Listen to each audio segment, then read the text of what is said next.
네, 좋은 아침입니다. 오늘 또 하나님 말씀 같이 읽고 나누도록 하겠습니다. 창세기 39장 7절부터의 말씀입니다. 창세기 39장 7절부터 23절까지입니다. 이 일들 후에 그의 주인의 아내가 요셉에게 그녀의 눈을 들며 말했다. 나와 동침하자. 그가 거절하며 그의 주인의 아내에게 말했다.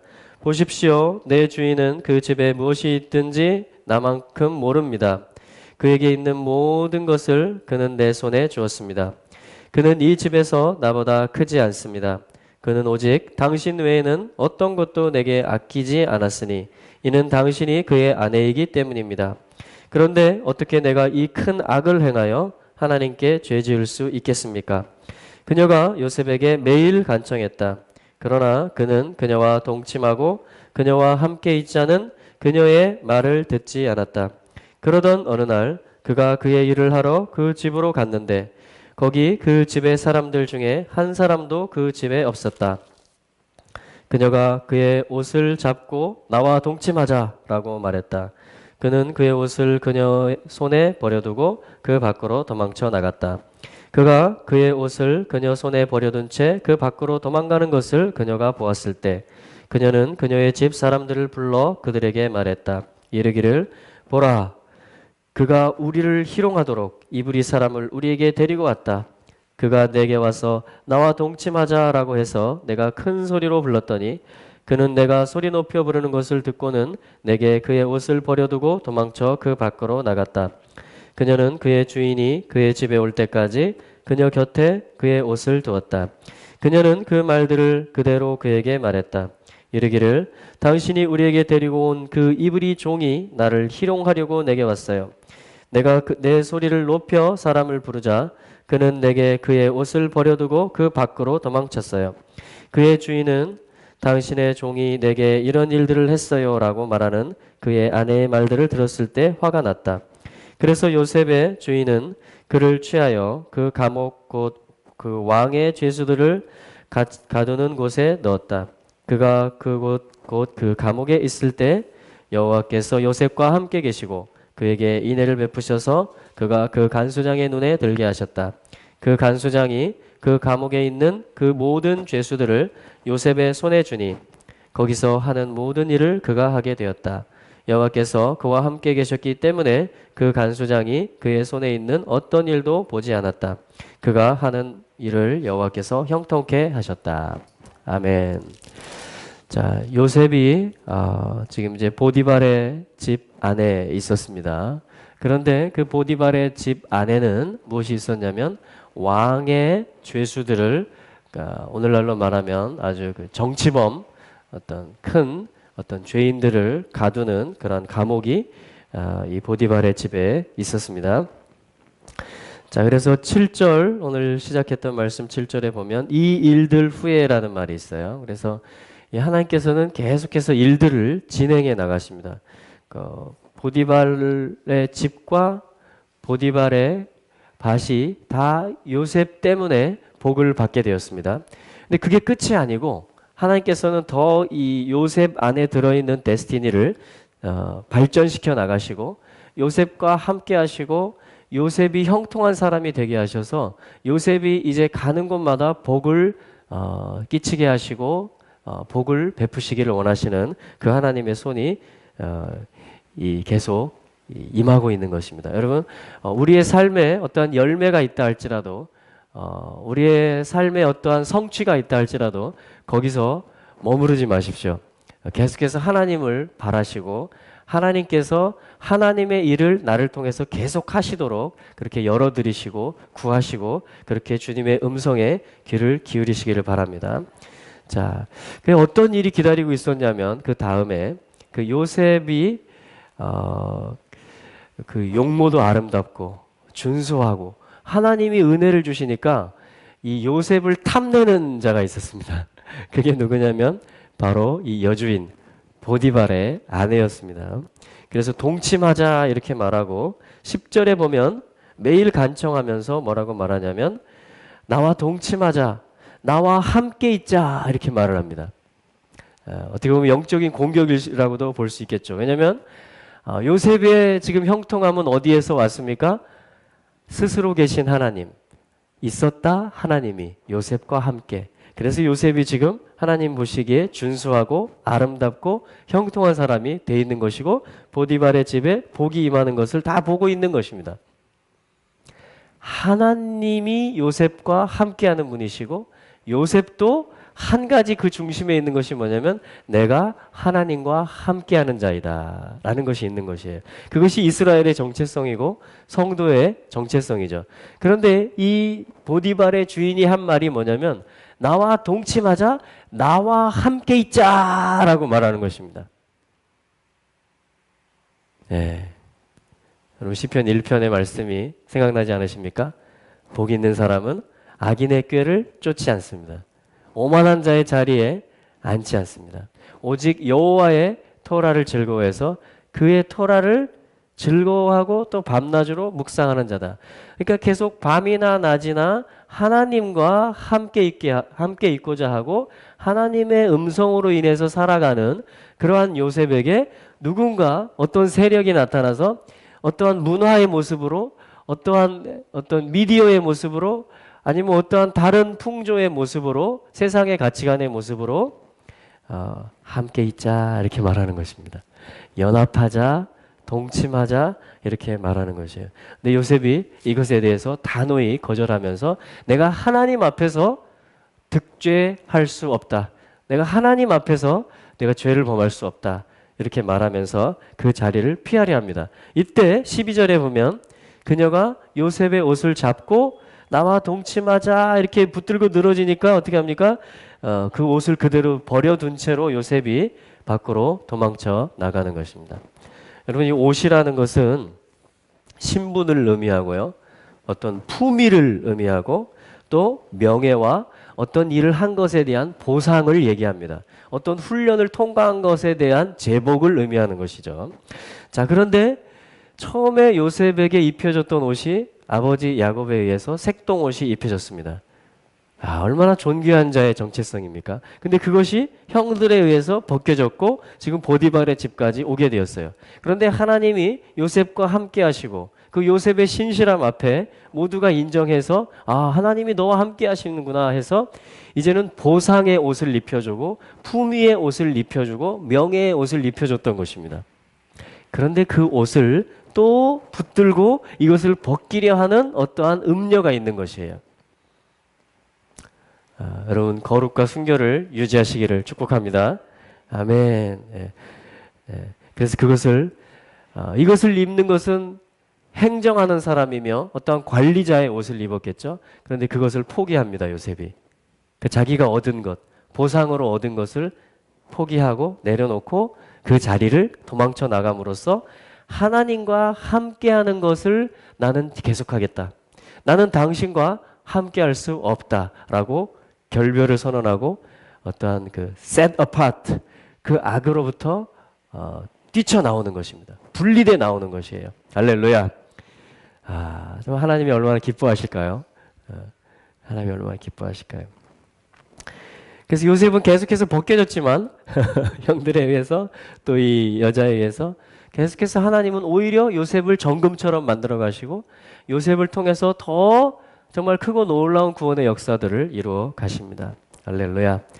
그래서 일단 표면적으로는 겉으로 보기에는 이제 어떤 상황으로 이어지냐면 이 일이 주인에게 고해졌을 때 주인이 이제 어떤 조치를 내리냐면 20절에 보면 그래서 요셉의 주인은 그를 취하여 그 감옥 곧 그 왕의 죄수들이 갇히는 곳에 넣었다. 그가 그곳 곧 그 감옥에 있을 때 어떻게 보면 정말 낙심할 수 있는 그런 상황이 되겠죠. 소망을 잃어버릴 수 있는 그런 상황이 되겠죠. 그래서 요셉이 지금 있는 곳은 어디냐면 감옥 안에 이제 들어와 있습니다. 이전에는 보디발의 집 안에 있었습니다. 지금은 감옥 안에 들어와 있어요.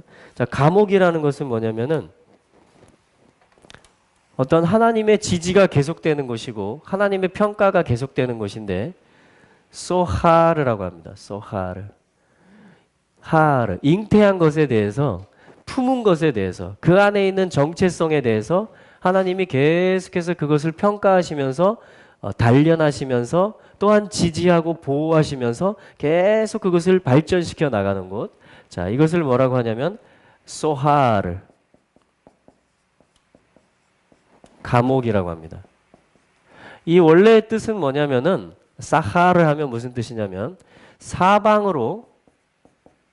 사방이 벽으로 둘러싸인 장소.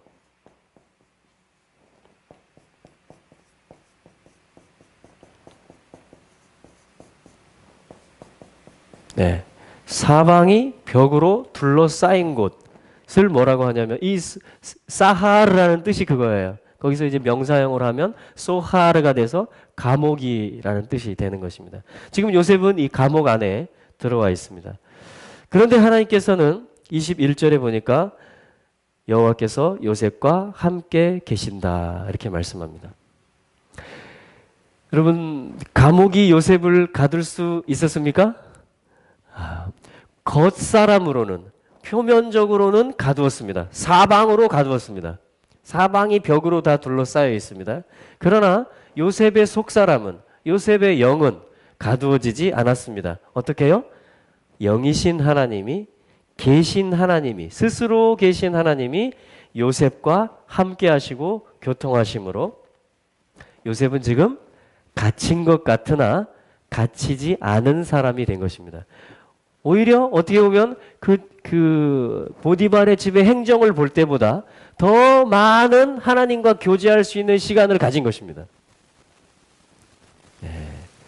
사실은 이러한 삶은 우리로 답답하게 할 수 있고 이거 어떻게 되는 거지? 언제까지 이래야 되는 거지? 할 수 있지만 그러나 하나님은 우리에게 때때로 이러한 시간들을 주십니다. 네. 여러분, 내가 갇혔다, 내가 우겨쌈을 당했다 라고 생각하지 마시기 바랍니다. 하나님께서 그러한 일을 당하시거든. 이 요셉과 같은 일을. 하나님께서 내 옷을 벗기셨지만, 하나님께서 나의 품위를 다 짓밟으셨지만, 하나님께서 나에게 주신 보상과 상급을 다 거두어 가신 것 같지만, 하나님께서 나와 더 깊은 친밀감을 갖기를 원하시는구나. 내가 이제 하나님의 음성을 들으리라 하면서 여러분 하나님께 귀를 기울이시면 하나님께서 내가 너와 함께하고 있다. 내가 너를 계속 지지하고 있다. 내가 네가 잉태한 것을, 너의 이름 안에 있는 것을 내가 계속 펼쳐갈 것이다 라고 분명히 말씀하실 것입니다. 네. 그래서 결론은 어떻게 되냐면 오늘 말씀에서 23절에 보면 여호와께서 그와 함께 계셨기 때문에 결국은 이 형통한 일이 또 일어나고 결국은 그 감옥이 다 복을 받게 됩니다. 간수장과 죄수들까지도. 여러분, 어떻게 이 교도 행정이 이루어졌는지 이 성경에서 구체적으로 기록하고 있지는 않습니다. 어떠한 그 감옥의 문화와 그 침울한 분위기가 어떠한 그 원망하고 정죄하고 한탄하고 막 이러한 어떤 분위기가 제가 추측하기로는 이 요셉의 삶을 통해서, 이 요셉에게 감옥에서 함께 하시는 하나님의 임재를 통해서 이 간수장이 이 감옥의 분위기가 바뀌고 감옥의 언어가 변화되고 이 문화가 변화되는 그러한 것들을 분명히 경험했을 것이라고 저는 생각합니다. 어떤 트랜스폼, 어떤 변화의 일들을 이들이 다 맛보게 된 것입니다. 요셉을 통해서. 요셉과 함께 하시는 하나님의 임재가 임해서 이 감옥인데 사방으로 우겨쌈을 당한 곳인데 여기에 평화가 임하기 시작하고 감사하는 말들이 나오기 시작하고 할렐루야. 저는 그렇게 된 일이라고 저는 이것을 보고 싶습니다. 그러지 않고서는 이러한 변화, 실질적인 변화가 있지 않고서는 이 요셉의 위치가 그렇게 변화될 수가 없었겠죠. 하나님께서 요셉과 함께 하셨고 형통한 역사를 이루어 가셨습니다. 우리 신약성경 말씀을 같이 연결해서 한번 찾아보겠는데요.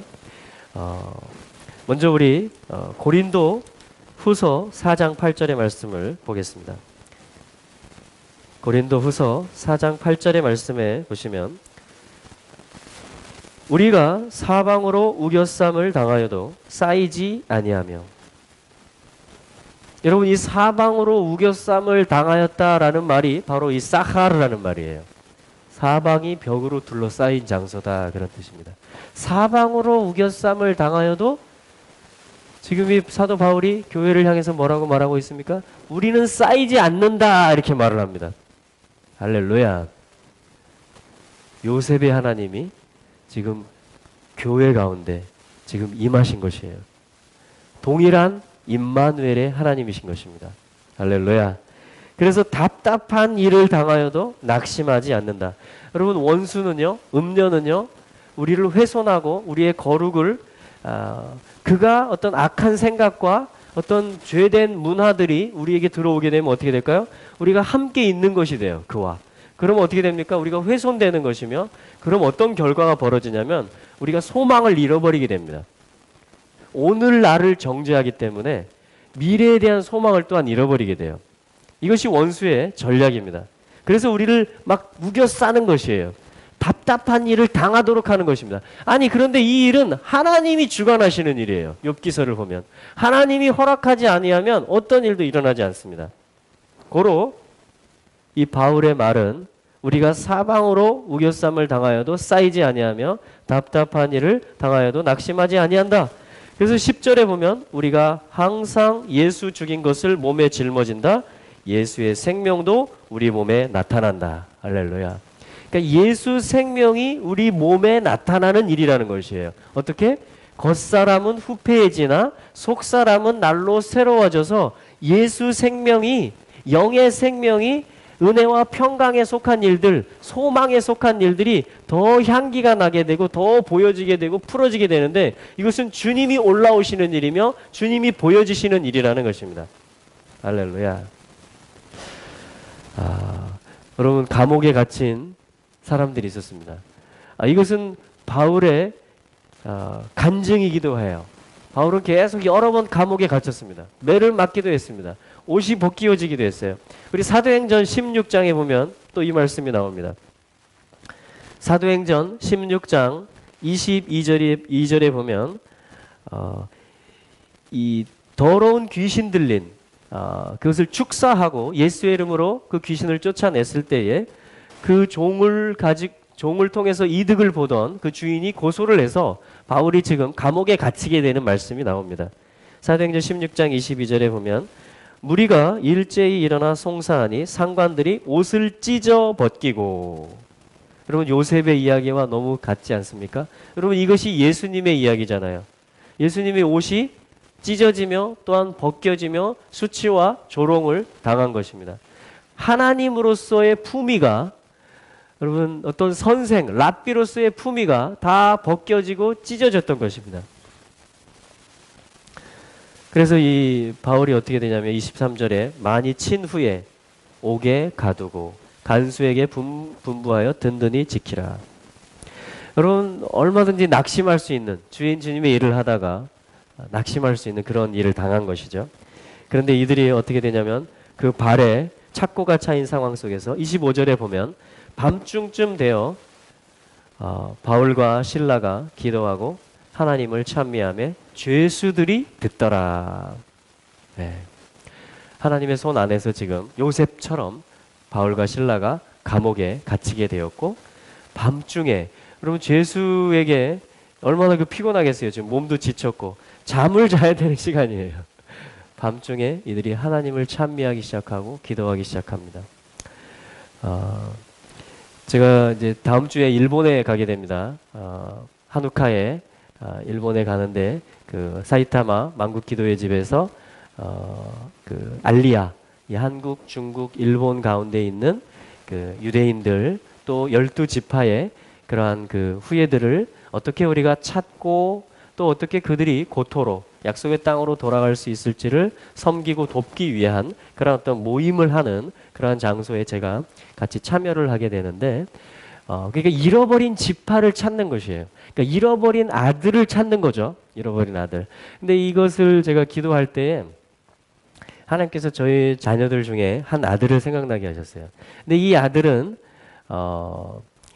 어렸을 때부터 굉장히 그 안돼 훈련을 강하게 받은, 저희들이 그때 그 홈스쿨링을 하면서 그 교재를 봤는데 그것이 아주 단호하게 이 아이가 말을 알아듣지 못할 때부터 이 안 돼라는 그 살짝 때려주면서 하는 그걸 단호하게 해야 된다. 그 순종 훈련을 시킨다라는 것이죠. 그래서 저희들이 그것을 적용한 그 아이입니다. 이 아이가.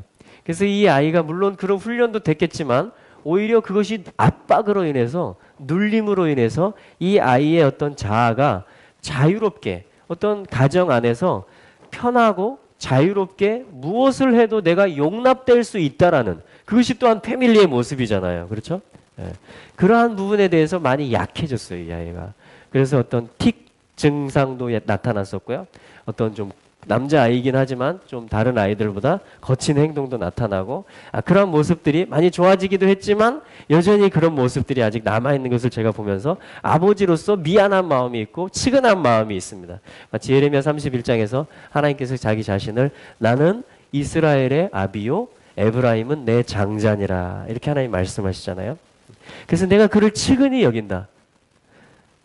나는 조금 노하였거늘 내 원수들은 이 심하게 아주 고역으로 그들에게 감당케 했다 하면서 하나님이 그들을 다 찾으시고 치근히 여기셔서 다 돌아오게 하시는 아버지의 사랑 안으로 다 잃어버린 아들들이 되찾아서 돌아오게 하는 그 일들을 그런 모임에 가는 거예요. 그러니까 이번 기도의 집 모임에 이 알리야를 섬기고자. 그래서 그걸 기도할 때 하나님께서 이 아들을 데리고 가면 어떻겠느냐 그런 마음을 주신 거예요. 그래서 이 아들을 이제 데리고 가려고 합니다. 그래서 이 기도의 집에서 한 3일 정도 묵으면서 같이 회의도 하고 예배도 드리고 또 정보들도 나누고요. 또 이화봉 목사님의 그동안 50년 동안 이스라엘을 위해서 매일 기도해 오신 그 기도의 유업을 저희들이 물려받기도 하고 그 하루 반, 한 이틀 정도는 이 아들만을 위한 어떤 회복의 시간 이 아들이 정말 원하는 거 이 아들이 좋아하는 게 있거든요. 어떤 조립 장난감이라든가 이런 것들 좋아해요. 또 기계 어떤 그런 것들 저희들이 선풍기를 하나 주문해도 조립하는 걸 얘가 다 해냅니다. 아주 손에 재주가 있어요. 그래서 그런 어떤 진열된 상가라든가 상품들이라든가 그런 것들을 보고 또한 어떤 문화가 다른 어떤 또 여러 가지 그런 것들을 이 아이에게 경험시키고 이 아이로 하여금 어떤 아버지와 둘이만이 어떤 시간을 가질 수 있게 하는 그래 이 아이가 스스로 느끼기에 내가 가치 있는 자다 내가 존귀한 자다 이러한 것을 느낄 수 있도록 그러한 좀 배려의 시간을 갖고자 합니다. 그래서 이 아이와 함께 이제 동경에서 한 이틀을 머물려고 하는데 저희가 머물 숙소가 어디냐면 이 사도행전 16장에 나온 밤중쯤 되어 바울과 실라가 기도하고 하나님을 찬미하매 며칠 전에 숙소가 확정됐는데 찬미의 집이에요. 찬미의 집. 그래서 여기 이제 사역자들이 묵을 수 있도록 어떤 권사님께서 그런 감동을 받으시고 이름도 그렇게 짓고 이제 선교사라든가 어떤 주의 종들이 전도자라든가 그런 분들이 이제 어떤 저렴한 가격에 이렇게 묵으면서 쉴 수 있도록 그러한 이제 민박을 운영하는 그곳을 또 하나님이 연결을 시켜주셨어요. 그래서 엊그제 제가 찬미의 집이네 했는데 또 이 오늘 말씀을 준비하면서 밤중쯤 되어서 하나님을 찬미한다. 그럴 때 어떻게 되냐면 그 터가 흔들리고 진동이 일어나 가지고 이 죄수들이 찬미의 소리를 먼저 듣게 하시고 하나님의 이름을 높이는 것을 먼저 보고 듣게 하시고 그 다음에 지진이 일어나는 것을 경험케 하신 것입니다. 여러분 일본 가운데 지금 이 찬미의 일들이 일어나고 있는 것을 아십니까? 여러분 일본의 홋카이도부터 오키나와까지 기도의 집들이 계속 낮과 밤으로 찬양하고 언약의 말씀을 선포하는 집들이 또 교회들 가운데 그런 기도의 운동들이 일어나는 것을 우리가 알아야 돼요. 또 이스라엘을 위해서 계속해서 기도해온 그 유업이 일본의 교회 안에 있음을 저희가 알아야 됩니다. 일본의 성결교단 같은 경우는 신사참배 때부터도 이 이스라엘을 보고 이스라엘의 하나님을 경배할 것을 그리고 이스라엘이 회복될 것을 그러니까 1945년 이전이니까 1948년에 이스라엘이 독립했으니까 이스라엘이 생겨지기도 전에 나타나기도 전부터 하나님의 말씀 가운데 성령의 감동에 의해서 하나님은 이스라엘의 하나님이시고 이스라엘을 회복하신다라는 것을 본 것입니다. 교회에게는 그러한 부르심이 있다. 한 세 사람이 하나님의 뜻이다라는 것을 알고 이스라엘을 위해서 기도하고 그 하나님을 예배하는 일을 시작했던 것이에요. 그런데 우리 조선뿐 아니라 일본에서 그것이 먼저 시작된 것이죠. 사실 신사참배라는 것은 그 신사참배 때 조선에서도 이 땅에서도 그것을 반대해서 뭐냐면 옥에 갇히기도 하고 사방이 뭡니까? 둘러싸인 곳으로 그런데 그들이 낙담하지 아니하고 오히려 그 신앙을 통해서 순교하기도 하고 옥고를 치른 그러한 우리 믿음의 선배님들이 계시다라는 것입니다. 하나님께서 여러분 그러한 유업을 그러한 순결과 그러한 어떤 그 신앙의 유업을 저희들에게 있게 하시는 것입니다. 여러분 믿음으로 취하시기 바랍니다. 여러분 그 유업을 얻어서 이제 또 이 시간을 통과하시기를 바랍니다. 그 유업으로 인해서 오늘 승리하시기를 바랍니다. 근데 일본에서도 똑같은 박해가 있었던 겁니다. 교회들이 신사를 향해서 절하지 않을 때. 그런데 그 성결교단에서는 이스라엘의 하나님만이 마치 다니엘서에 있는 것을 여러분 떠올리실 수 있지 않겠어요?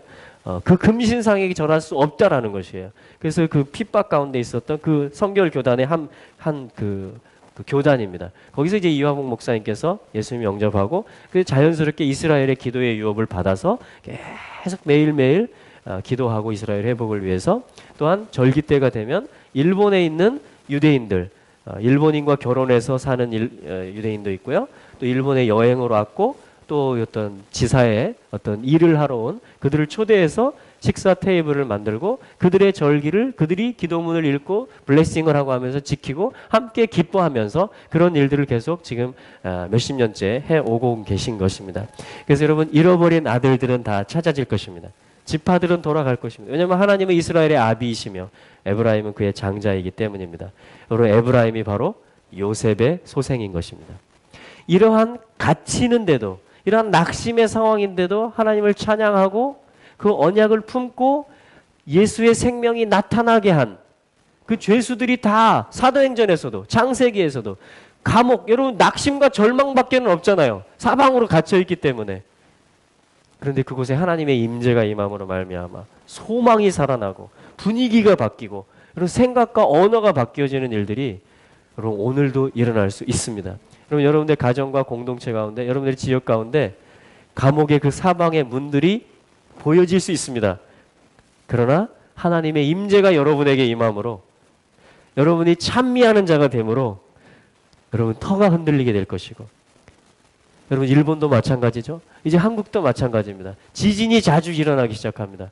여러분 이 진동이 그냥 땅의 흔들림만이 아니고 영적인 진동이 되어서 영적인 쓰나미가 일어나서 정말 이 영적인 분위기가 바뀌어지고 이방 신상들이 헛된 것임을 알게 되며 오직 이스라엘의 하나님만이 참되시고 유일하신 하나님이심을 예수 안에만 생명이 있음을 알게 될 때 하나님께서 요셉의 데스티니를 풀어가셨듯이 바울과 실라의 데스티니를 풀어가셨듯이 그래서 복음이 예수 생명이 확장되고 전파되게 하셨듯이 하나님께서 이때에 그 일들을 이루고 계십니다. 할렐루야. 우리 한 가지 말씀만 더 찾아보겠습니다. 디모데후서 2장 9절입니다.